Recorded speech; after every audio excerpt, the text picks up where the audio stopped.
Madeline teed up our sort of state, and I want to, today we're going to look forward to really what is a new era of our community. We're moving from readiness to ROI, but before we do that, I wanted to just send a quick shout out to all the new projects that have joined us in the last, really 8 months since the last OSFF. Madeline mentioned, all of our new members, more than one a month. The same thing is happening for our sort of commons.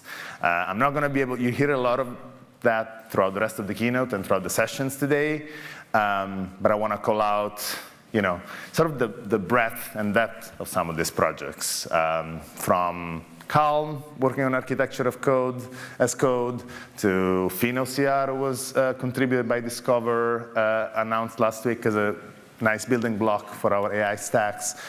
We have a new standard for grid scheduling called Open Grids, with actually 3 supporting reference implementations. FlowWave, it's an orchestration framework. We have a booth out there, as well as our SIGs. Like, if you're not a coder and you're sort of a business person, or you're starting to figure out where to go in FINOS, we have basically special interest groups in many thematic areas, from DevOps automation is seeing a lot of momentum, to really even sort of bringing people to the community through our open source talent acceleration, as well as nurturing communities of more sort of senior folks, like our recently formed Distinguished Engineer SIG. So there's something for everyone, and I hope throughout the day you learn, a place for you. And more is on the way. If you don't know, we have a community repository where the new inbound contributions come in. We'd love to hear from you, whether before we accept a project, before the TOC accepts a project, whether it's interesting, whether it's useful, whether it's going to have momentum. So if you can start that repo and get engaged, that's an easy way to also participate and give us sort of validation of what we do. So as I said,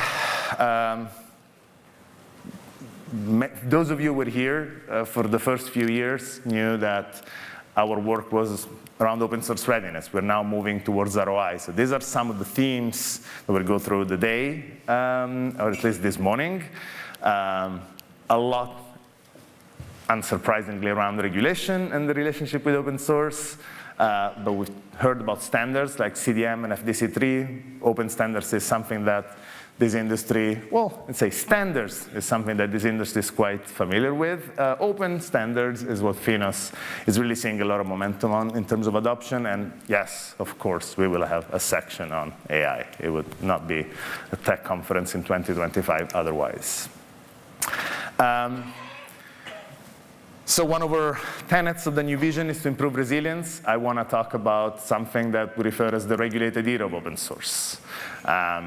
It's interesting because for the first few years, probably we launched into 2018, I would say for the first 3-4 years, our main focus has been to get financial institutions to be able to participate to open source community in the first place, to be first-class citizens of open source.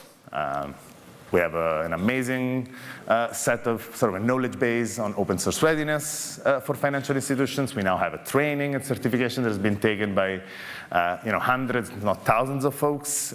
Some of the firms in here have rolled it out as part of their developer training. We have tools like Git Proxy, which actually have recently become an active project. If you guys are not familiar with our life cycle, projects mature through the life cycle of FINOS, and being active means that you have adoption across several institutions and contributions across several institutions. This is a tool that enables contribution at scale within an organization. I mean, it's pretty self-explanatory what Git Proxy does. It's a proxy for your developer workflow. So take a look. I mean, you'll see a lot of QR codes, so keep your phones ready if you guys are interested. We have a case study. This project is certainly a good bet for you to scale, especially if you're a new organization that is not doing open source. You don't have to start from scratch. You can use Git Proxy to truly expand the open source contribution through your developer workforce while maintain sort of centralized compliance and control. The likes of Citi, NatWest, RBC, and G Research are using it right now in production. But as we had to take a very risk and compliance-centric view of open source. We had to conjugate open source for this industry. It's sort of interesting that over the last 10 years, we have seen the whole tech world being more and more regulated. And that has been impacting open source. Since making banks collaborate together wasn't hard enough, I also took a second job, which is leading Linux Foundation Europe. So to make different regions of the world collaborate on open source. Over the last 3 years since I took that job, basically I've done more policy work than tech work. The Cyber Resiliency Act came down from the EU, the AI Act. But obviously this is all over. And so any global organization like financial institutions has been sort of increasingly having to look at tech regulations as well as open source regulations. As our executive director, Jim Zemlin, said it last year, we are really entering a regulated era of open source. And so in a way, it's like, I feel like for the first time that the work that we've done here in financial services, this is an industry, you don't have to explain risk and compliance to this industry. So it feels like we have a leg up into the next phase that open source is entering. The worlds are really, really colliding.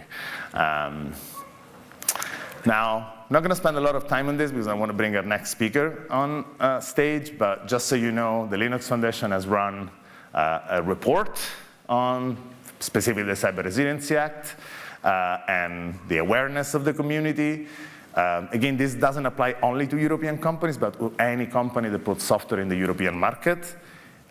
If you're not familiar with the Cyber Resilience Act, take a look. The report shows that the community is not ready, and we are actually putting forward many initiatives as part of the Linux Foundation to support that. And today, you're going to hear a lot about CRA, about DORA, about, again, how the community is responding.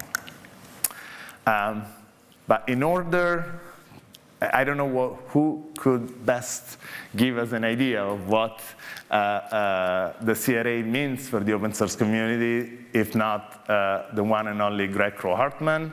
He is the maintainer of the stable branch of the Linux kernel. I'm very excited to have him here with us on stage, not only because of what he does, but also because he's an amazing person. So Greg, please, welcome on stage.